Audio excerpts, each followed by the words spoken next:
Hi, my name is Håkan Spuhr. I'm the inventor behind the Spuhr Ideal Scope Mount system. This is an optical platform for both the scope, but also for a lot of other possible optical devices that might be needed on a military or law enforcement rifle.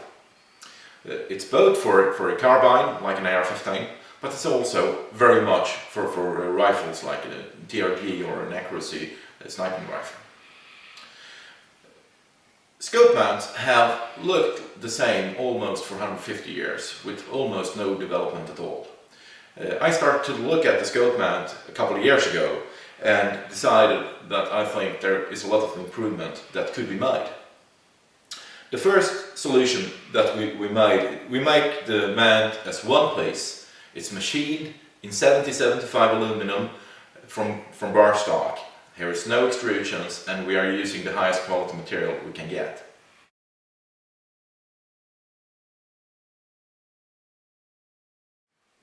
The mount is cut in 45 degrees, opposite to all other mounts out there that is cut in 90 degrees or in 0 degrees.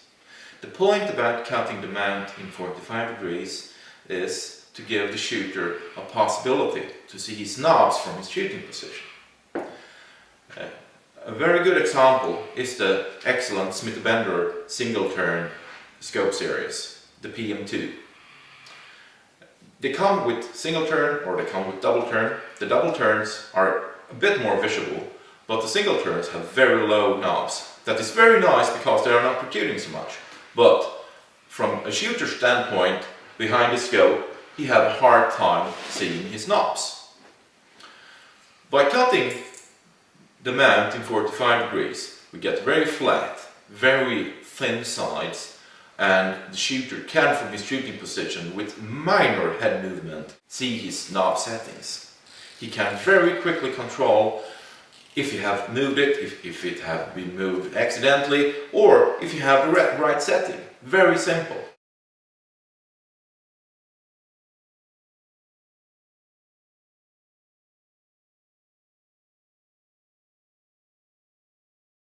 Within the mount there is a 10-degree groove. Included with all our mounts there is a 10-degree wedge or a 10-degree tool. When the scope is mounted, we are simply sliding this 10-degree wedge into the groove, and these are adjusting the leveling of the scope.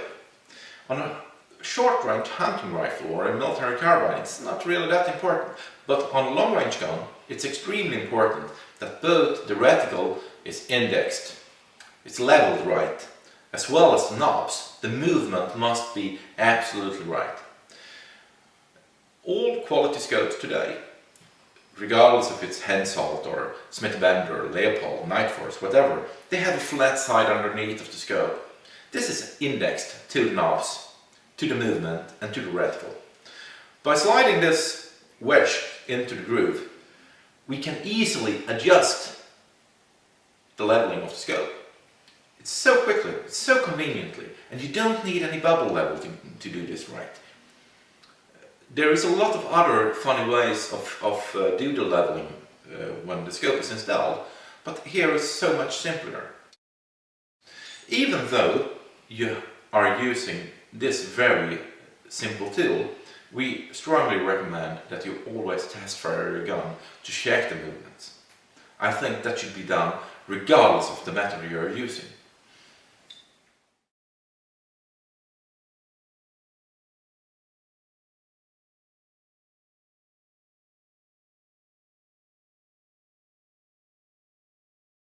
Further on the scope mount, we have machined out as much as we can underneath the scope mount, and we have lightened the mount as much as we can. So even though the mount looks very heavy, it's actually pretty light. Partly due to the aluminum, but also due to the heavy machining here is done. So this mount weighs about 220 to 280 grams depending on the model. That's probably about 7 to 9 ounces.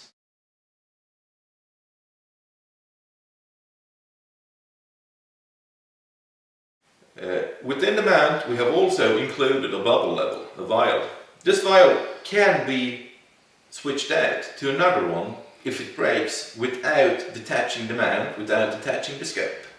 Very simple, just remove the set screw, take out the vial and install a new one. You can easily see the vial with your left eye. If you're a right-handed shooter, just open the left eye from your shooting position and you can see your vial. Don't try to get your head and your right eye underneath of the scope and try to see it. That doesn't work. But it's very easy to see with the left eye.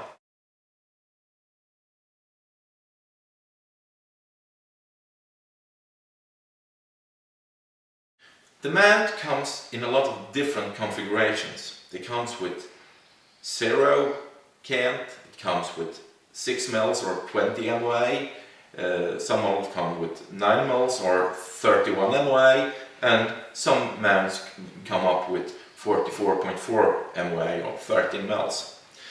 We prefer to use the mil system because mostly shooters, they know that we probably need a 20 MOA mount, but what is the difference between a 20 MOA or a 30 MOA? For all European and all metric people, there's no relevance in the MOA, but there is a high relevance within the mil system. Because the difference between a 6 mil mount and a 9 mil mount is 3 mils. It's very easy, and people can easily relate that to his scope and his knob settings.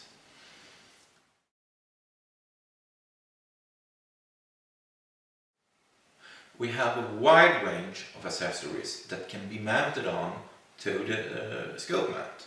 Here is 7 to 8 attachment points where various interfaces can be mounted. The most common one is of course a Picatinny rail that can go on almost everywhere on the mat. Here can be attached an aimpoint micro, and we can attach a laser or whatever that is needed. We also have mounts for Simrad, we have mounts for critical RMR, and we also have for Burris and Doctor. The Picatinny rails comes in various lengths, so all the users should be able to get what they really need. A big point about our interface system is that we have 2 conical holes, and on the interface piece there is 2 conical circular pieces. They fit together, but not all the way. So by installing the screws there will be a press fit, and there is no way that the interface can move in any direction. It simply sits there very hard, and when you take the screws off later you have to knock it off, otherwise it won't leave. And when those things should be mounted onto the mount, we take the pick rail or whatever accessory you want to use, we take the screw we intend to use, we drop the screw down into the hole. On the back side of our wedge there is a small gauge, and with this we check the screw length, so we see that there is light between the screw and the gauge. The point with this is that screws are not always the same. They are sometimes mixed up with other screws. We can do something wrong, or you maybe choose the wrong screw yourself. So always check your screw length, because if you don't check your screw length and you take a too long screw and install it, you might break your scope. When a screw that is far too long, it's very easy to see it. So there is really nothing, no reason to do the wrong thing here. Just check it every time. We have a very easy way of attaching ACI, angle Cassini indicator here. It's attached directly to the scope mount, and it's a quick attachment, so you can very easily take it off. It works very well with the Horus, it works of course well with the Sako design and also with the Nightforce. All of them have basically the same dovetail, so it's no problem. Just put it back here like this, and it's in place. You don't necessarily have to have it here, you can of course have it here or here as well. It's all up to you.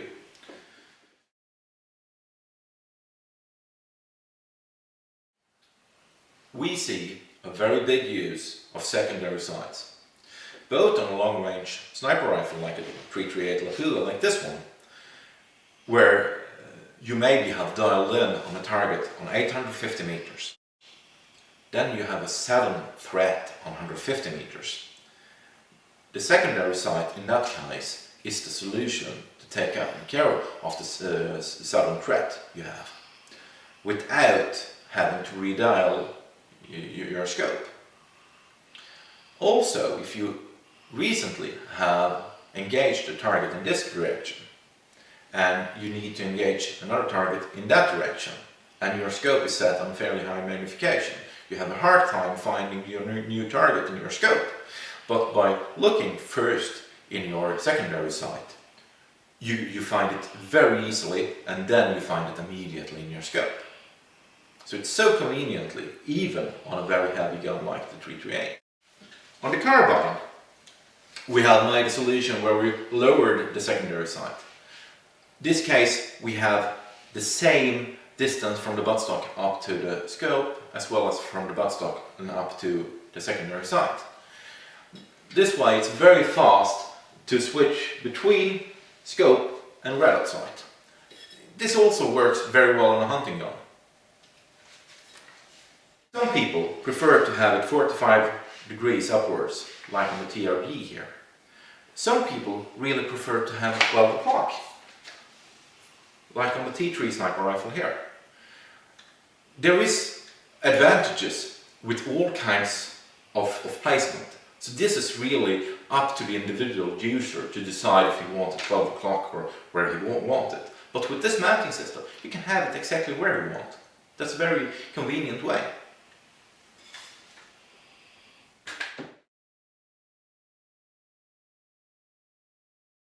When using night vision in front of your scope, a lot of users are using illumination from time to time. The illumination is an IR illuminator, often mounted on the side of the stock. It comes very low and there is a high risk of illuminating the grass in front of you. There is also a very good risk of illuminating the flash hider or the muzzle brake or the silencer you have in front of you. We have come up with another solution. We have a spacer, put a spacer on the top of the scope. Take our Picatinny rail, screw it in place, and we simply install our illuminator 12 o'clock. With this installation, we will come very much higher than otherwise normal, and there is no risk of illuminating the grass in front of you. It's a very simple way. For users that are using SIMRADs, we make a SIMRAD adapter as well. Mounted on the top of the scope, as usual. The SIMRAD slides on, and we can hear, as there is no other good option, mount it 3 o'clock instead.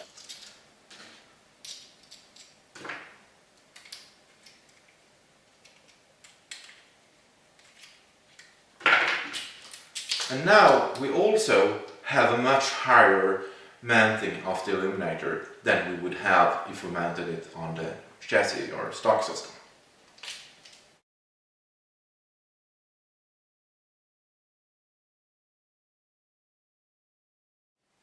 We make the scope mounts in over 20 configurations. Most of them comes with Picatinny rail grabbers underneath. But we also make a series of scope mounts for direct mounting on special guns, like the TRG here. The TRG have a very excellent 17mm rail. Instead of attaching a Picatinny rail with screws and glue on the top that possibly can come loose, we decided that we want to get rid of that extra and necessary part, and we install the mount directly onto the gun, and this way get a very sturdy, good, lightweight solution. We also make specialty mounts for Accuracy International, like this one, we make it for the Sauer 200 series as well.